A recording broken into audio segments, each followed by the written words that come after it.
listening to the Podcast Advertising Playbook, your resource to better understand and execute successful podcast ad campaigns. Hello and welcome to the Podcast Advertising Playbook. I am your host, Heather Osgood, and I am joined today by Bob Hunt. He is the Senior Director of Audio at Hearts & Science. Bob, welcome to the show. Great to be here, Heather. I'm so excited to talk with you today because you have such an in-depth knowledge of the audio space. But before we get into that, I'd love for you to tell us just a little bit about Hearts & Science. If somebody is listening and they haven't heard of your agency, tell us what exactly you guys do.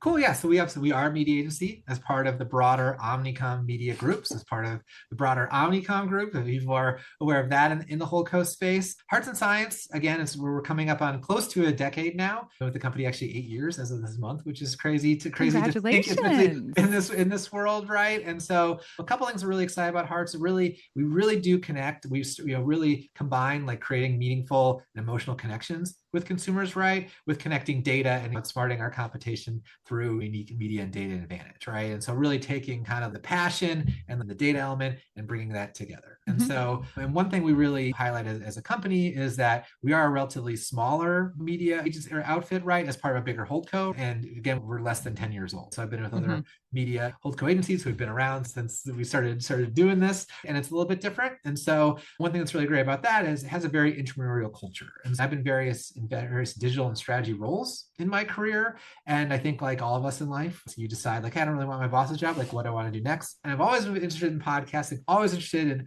audio and radio. Actually, I was involved I worked at a radio station when I was in college, actually at a radio show when I was in high school. And so I've always been very involved in the space and wanted to do more. And so I went to my leadership at the time and asked, after being on the digital side at the company for a few years, saying like, hey, we really don't have anybody who really leads into the space. I think we really need someone. And one thing that's really cool about the company is that if you can convince clients to buy into it, they will let you do it, right? Which I don't know if every holdco will let you do that, which is really fun. And so I've been doing this since 2020. So technically our remit is all things national terrestrial, streaming and podcasting.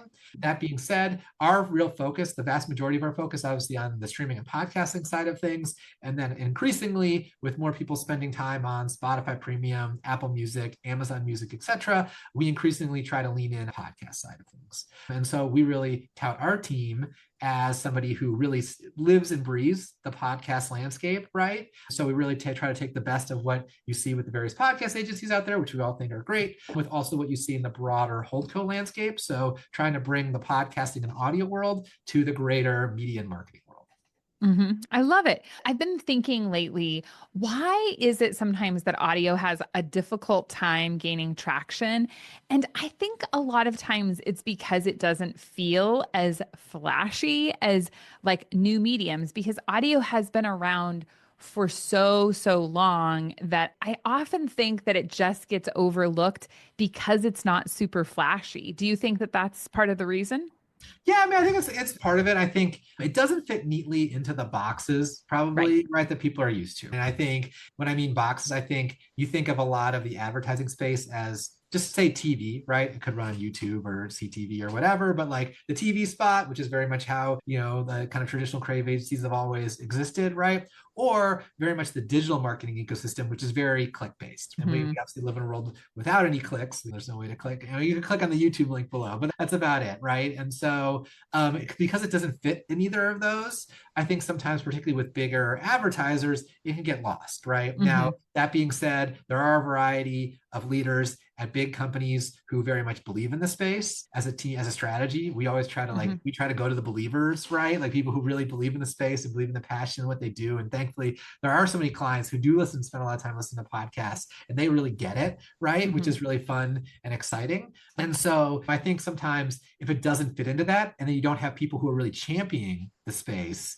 it kind of gets lost, right? Yeah. Because again, hey, if you're not seeing all these landing pages come through DCM, or hey, this is not counting towards my like GRPs being per week in video or whatever, it may just not be something that people truly think of in that way, right? Yeah. And so that's why a lot of our strategy as a team is really to think of audio as a digital touch point on the lines of search, social, and video, And so much of what we do as a team is we really think of everyone's just any particular brand or campaign media spend as a pie chart, right? And then we really try to justify and grow the percentage of that spend that is audio.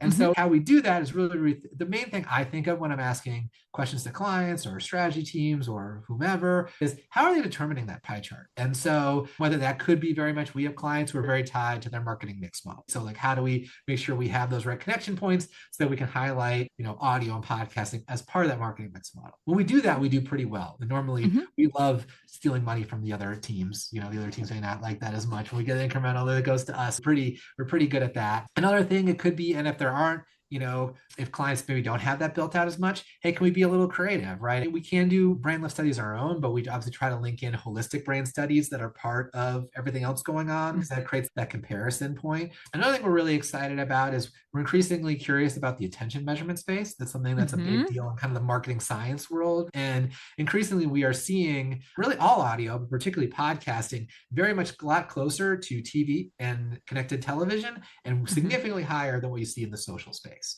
And so we've tested that for various clients, and they really are starting to internalize that because they really see, hey, like podcasting as a way to reach people who may be like TV watchers. And so I'm really focusing on that. That's really key for us. I would say another thing is that probably differentiates our team, would say with some of the podcast agencies, is that while I would love to put various promo codes on the website, right? I'm probably not putting 100 promo codes on a Fortune 500. Or there are also a lot of people I talk to in the space who are really great, who are really big into post-purchase surveys, right? And try to triangulate the promo codes of the post-purchase surveys. And there's a real way of doing that. And that works for a lot of DTC clients. I get why they do it. But again, like we're lucky if we can get a pixel or an API connection to site traffic or orders.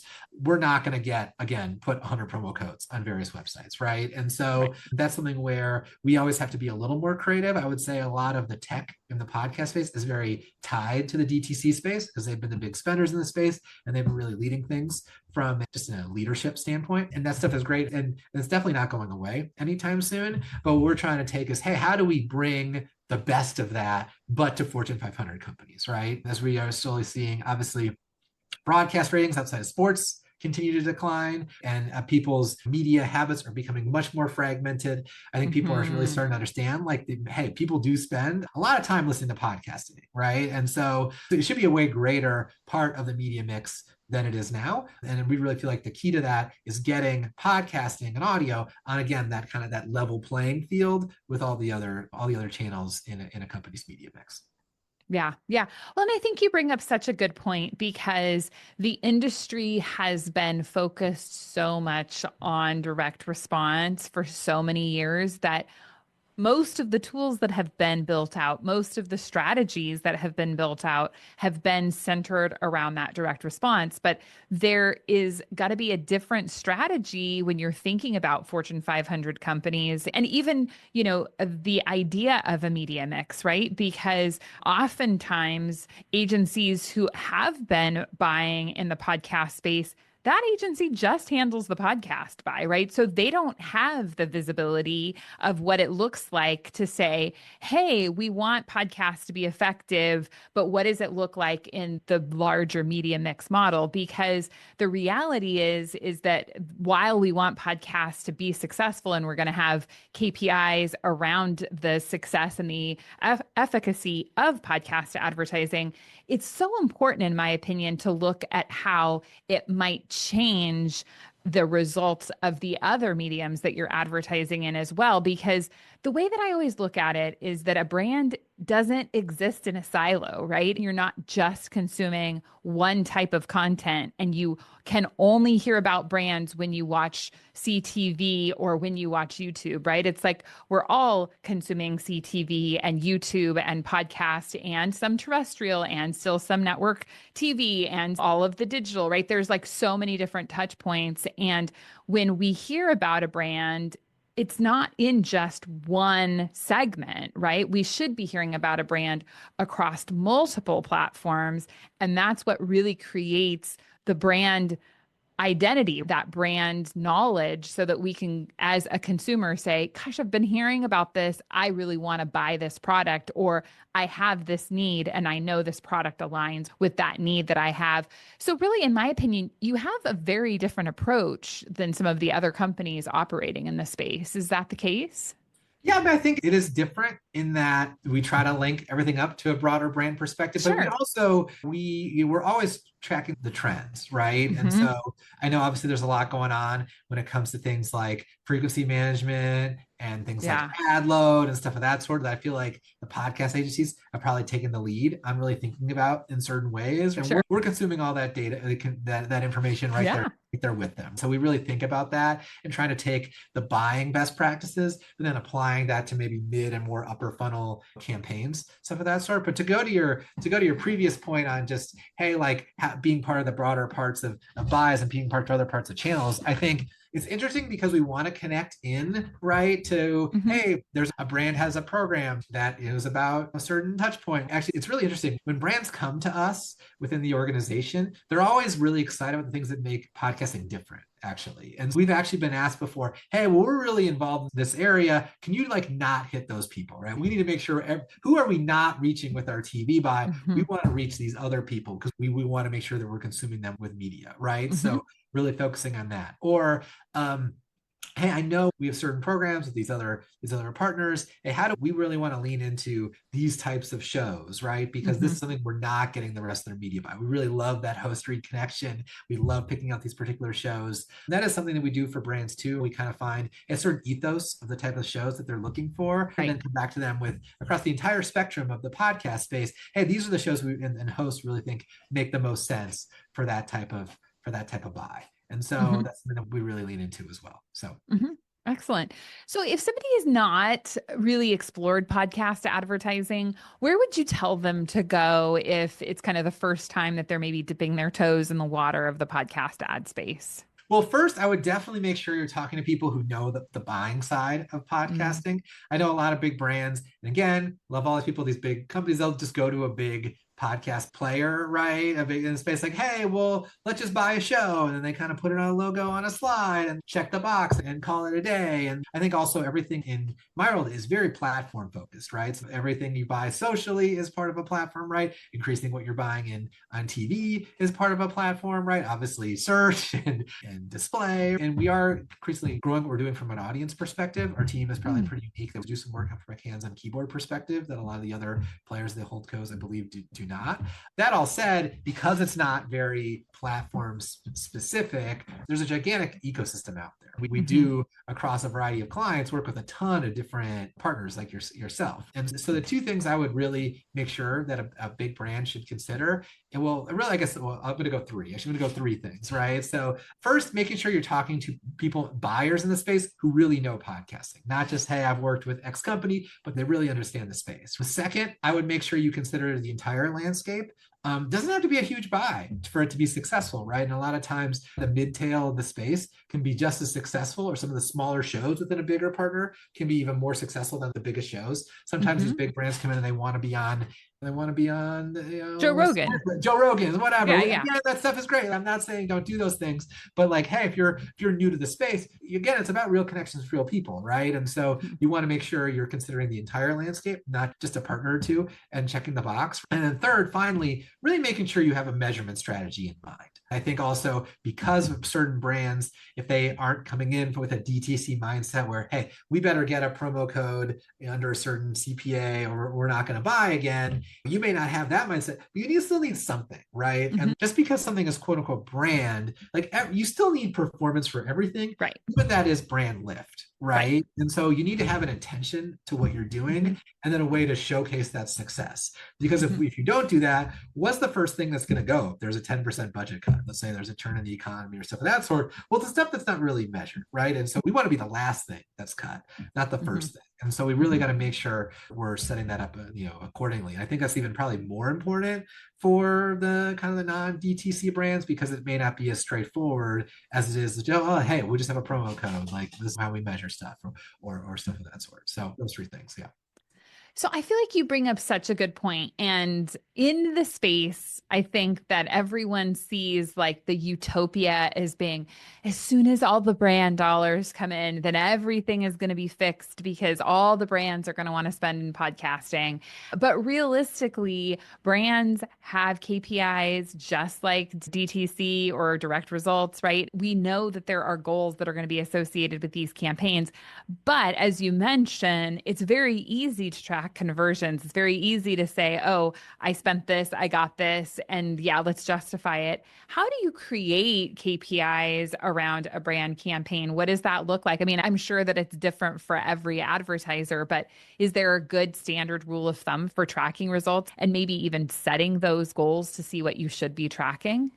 And really, what it comes down to for us is how are you determining success across other channels in your mix, Mm. right? Because when Uh-huh. we're in the business, most of the time we are dealing with clients who their budget is X and it's not growing 2X every year or whatever, Hmm. right? I feel Yeah. like we've been lucky in the space where I feel like a lot of people who have been most successful, like, oh, we've matched out search and social. We're trying to grow. It's a lot of growth mindset companies, which is Mhm. great. So they're trying to add to this. I'm normally dealing a lot of times with clients who like their budget may not be growing. So we have to Right. convince them to, hey, you need to take money from social or take money from video or somewhere else and move it into podcasting. And so a lot of times we are looking at, hey, well, how are you determining success in social, right? How are you Hmm. determining success in video? And I think one thing that's really fun working with brands who may not have as much experience in the space is their knowledge is maybe, oh, they just hear about promo codes on a show. And we work with clients who, until we started working with them, they didn't even know that you could measure like site traffic, right? Because of pixel-based measure, like, wow, Yeah. I didn't even know you could do that, right? And it's like, oh, and the showing them like, wow, that's really exciting. And showing that it is much more digital in that regard, right? One thing that's also really fun being in more of a holistic space is there is more happening with showcasing the unique reach when it pertains to like digital video and stuff of that sort, right? And so we really Mm-hmm. view it as an extension of hey, your holistic video buys, Hmm. right? And really you can see those extension points and that extended reach. That's a big thing for clients, right? They know they're not reaching everybody. Like I started in a strategy role, right? It was like how many GRPs are we in, in TV, right? You kind of knew you were going to get most of America doing that, but you can't do that anymore. And so Right. showcasing that unique reach is always really valuable. But again, it really depends. It depends on the client and showcasing, hey, why you need to be there. The thing is, historically, it has not been easy for podcast or audio advertisers to be on that level playing field, right? Because so Hmm. much of what a lot of agencies do is so driven by even still a lot of last click attribution, right? And Hmm. because obviously there aren't clicks in what we're doing, that makes things a little more difficult. And sometimes it does require training clients to think a little bit differently about, hey, we're Hmm. capturing that exposure data in some form and modeling it out to some sort of action, right? Whether that be going to Right. a website, going to a brick and mortar location, making a phone call or whatever else. But also on the flip side, even if we're dealing with brand clients, I think we get asked a lot, hey, what's the best funnel for podcasting? What's the best funnel for TV or anything else? But I Hmm. think my real answer to that question is it is very much in the mid funnel where you're showcasing intention, right? Like we Okay. obviously have a bunch of brands who like most people have heard of these brands. If they haven't heard of this brand at this point, like probably our podcast campaign is not going to drive that extra point of awareness. We're talking about consideration, but awareness of a particular campaign, of a particular offer, of a particular product, right? Hmm. Like podcasting does a lot of that. Hey, you explained to your friend, like, why should you care about this, new feature or release or product or stuff of that sort? That is really where podcasts can really grow because it's the explanation of why is this important, right? Hmm. Sometimes working with creative agencies, they're not used to like building stuff out in that way. And they're used to, oh, we got to tell a story. It's like, no, the host can tell the story for you. They are the ultimate storytellers there with their audience, right? We need really the intention, right? Like, what are the Hmm. 3 or 4 key points that you're really trying to get off? And what do you want that person to do? Right. With intention. And so, even if you aren't a D2C advertiser, a lot of it, the concepts are still very much the same in bringing that like mid funnel intention, right? Because again, they may know about the brand, but there's always, hey, there's a reason you're advertising. There's something new going on. Right. Right. And I know that you've been talking about that. So how is that intention measurement really tracked? Well, it depends. So again, we do a lot from a pixel-based standpoint because I mean a lot of digital is still very much DCM tracked, and we really use the pixel-based space. Again, there Hmm. are are pros and cons, but it's Sure. really a DCM replacement, right? And Okay. so we really believe that even if it's modeled out, some idea of highlighting, hey, partner A versus partner B, or show A versus show B, that is very helpful to manage up in real Hmm. time, laddering up to something broader, right? So that's very much there. It could be, again, a holistic brand study that showcases between different partners. Hey, what are we getting a lift between one partner or another, right? I bring up attention. Could be, there's also a lot going on in the visitation lift as well. There's that. There's a lot going on from a retail standpoint and measuring it Mm-hmm. on that end. So it really, again, I hate to say it depends on the client, but it really does. Hmm. I mean, basically, what I try to do is in a lot of ways, I'm a translator, right? I'm translating Yes. the world that we live in to the world that they live in. And I try to bring that together because there are certain clients that work on that, like, oh, I have never worked in that category before whatsoever. I don't know anything about this, but I know about podcasts. So it's really my job in a lot of ways to learn about their business as much as it is like my job to like teach them about podcasting. It's to learn about the business so I can create those translation points. Right, right. So we know the podcast space has really been evolving and it's going to continue to evolve. How would you say that you're able to create a strategy based on that evolution? I think one of the things that comes to mind is obviously you and I are both audio lovers, and yet YouTube is one of the number one sources for listening to podcasts. So, how do we create a strategy knowing that the industry is evolving and not knowing exactly what it's going to look like perhaps in another year or maybe even 6 months sometimes? Yeah, I mean, I think we're always trying to just take it one day at a time and look at the trends, right? So I think a few different things I'm curious about. One, obviously, we are very much aware of kind of the growth of video space and how it's tracked and lack thereof. It's funny, I feel like we're starting to see a full 360 from in the beginning of podcasting, everything was very much baked in. And then we're moving more towards, hey, it's a share voice, DAI buy, similar we see in various like a direct digital buy. And I feel like in a lot of ways we're shifting back towards some sort of episodic buys in a lot of ways, given that Hmm. YouTube is so much so part of it. And obviously we'll see what happens with Spotify video, etc. So bringing things full circle on that end is something that we're seeing and trying to handle. Another thing that's really interesting is, well, this would not incorporate YouTube and holistically in audio, I would say a lot of the programmatic landscape was just not that serious about Mm. audio until about 6 to 12 months ago. And so we are Mm. starting, not all of the DSP players, but some of the DSP players are very much treating this stuff more seriously. And that's Interesting. Just also, in the last 6 to 8 months.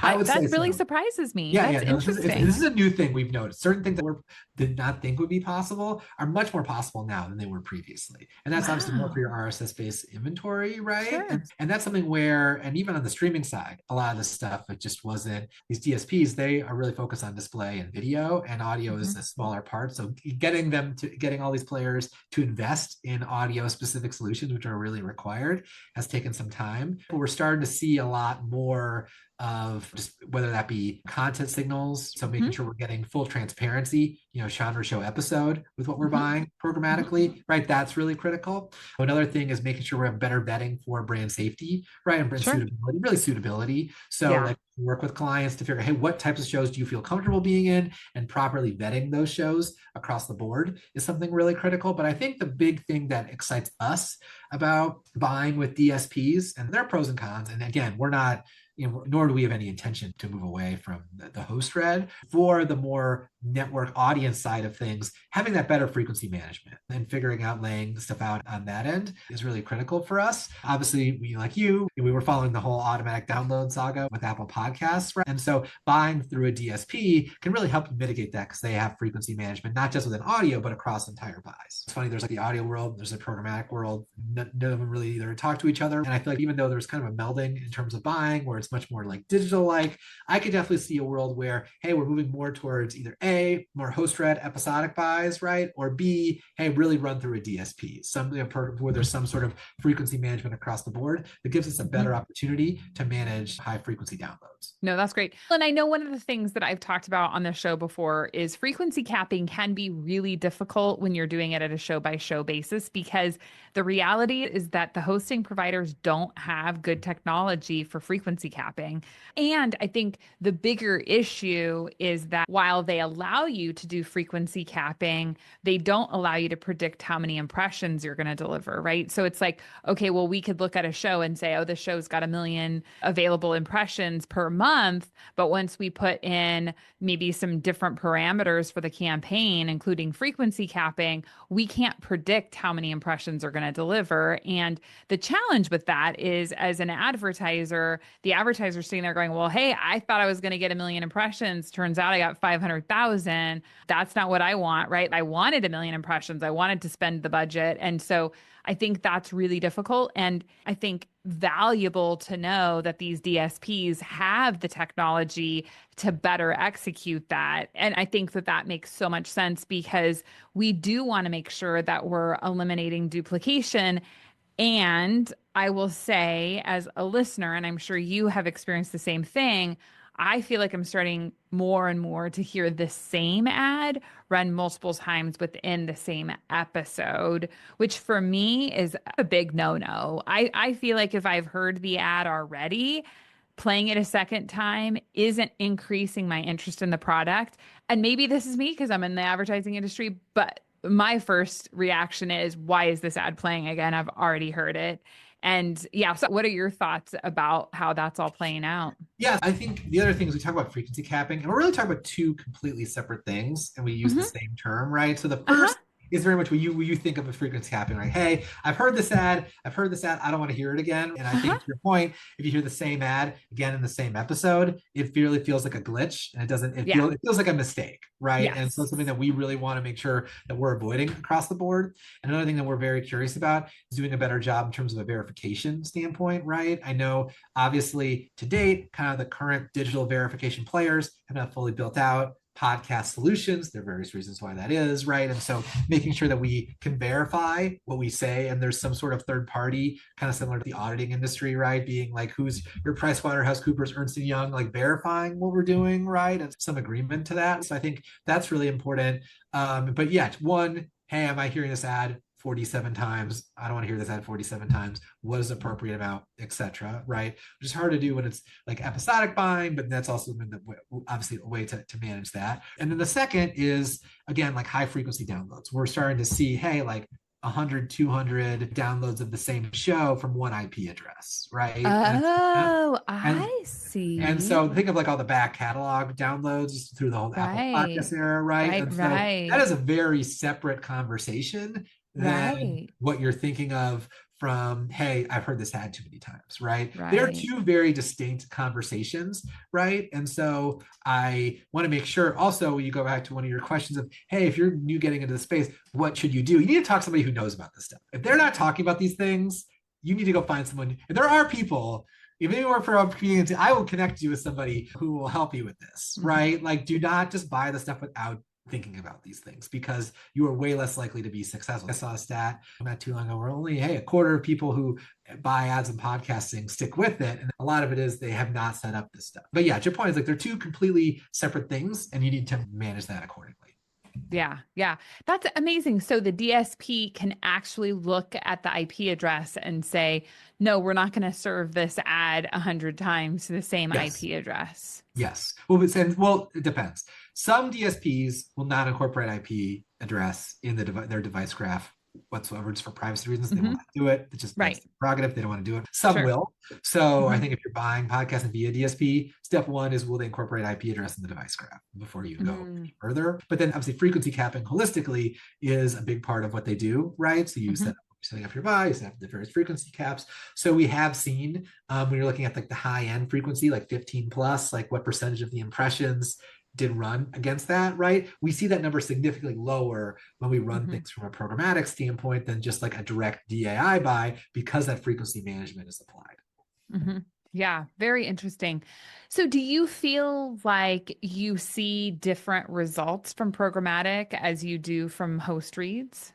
I mean, it totally depends. Obviously, the best host read ads experience is the best. I think their programmatic in a lot of ways gets a bad rap because, I mean, we've all heard ads that just seem out of place or stuff of that sort. And also the fast forward Mhm. buttons right there. So that I think a lot of programmatic campaigns have not been done that well, right? Mm-hmm. Because I used to go through a whole just my own personal exploration. Hey, like if I'm still doing a host read and it's DIY is baked in doing so much better. And frankly, it's because a lot of the high frequency downloads. That's a huge part of it. But if you do, we have seen success in programmatic buying if you are managing it appropriately. Mm-hmm. So I mean, obviously you want to build something, you want to build creative that also makes sense. The other thing is we have a variety of clients who they have a lot of legal restrictions, right? And they have to hear this in advance. And so sometimes having something that's more of a controlled environment is better for them than just giving people copy points and letting it rip, even though that it's a lot of fun. And so we have seen success in that area, right? The other thing that's fun is we also have a pretty significant streaming audio business. And so being able to connect the success with podcasting and streaming together, if anything, a lot of our clients, they spend a lot in streaming. We're trying to get them more towards podcasting. It's harder because the CPMs are more expensive, which rightfully so. And that's a big part of it as well. But to answer your question, yes, we have seen success. The discussions can be different. I mean, we have clients who come to us who they want that host read experience. They know that, hey, this is something I'm not getting on Instagram, or hey, I'm not getting on TV. Like, I want that unique experience. It's something that's really cool for us. We love that as part of the media mix. We want that to be there. Or we also have the other clients who are like, picking from the thousands of shows is just like this analysis paralysis. Oh, it's so daunting. And it's so daunting. Yeah. And like, what do we do? Why these shows? That's something we're also trying to do better job with, right? And so sometimes programmatic is an easy way to kind of like dive into that space. Yeah, I feel like it's like you can get started easily with programmatic, and then you can decide what are the next steps after that. Yes, although setting a buy up properly, if you're not setting up frequency, don't just throw it out there. Yeah, you're throwing it out there, but there is a step of what show am I buying? Because it becomes a real challenge, right? Where they're like, we want this show, we don't want to be in this, we want to be in that. Like, all right, well, it's a way to get started. It is kind of a way to get the ground moving on certain things. So we've had success like that for our clients doing it in that way. So yeah, very cool. Well, Bob, I know you and I could probably talk on and on, but we do need to start wrapping it up. Before we do, I'm curious, do you see any emerging trends, right? Like we talked about, we know the fact that the industry is changing. What are you seeing as being trends for us in this upcoming year?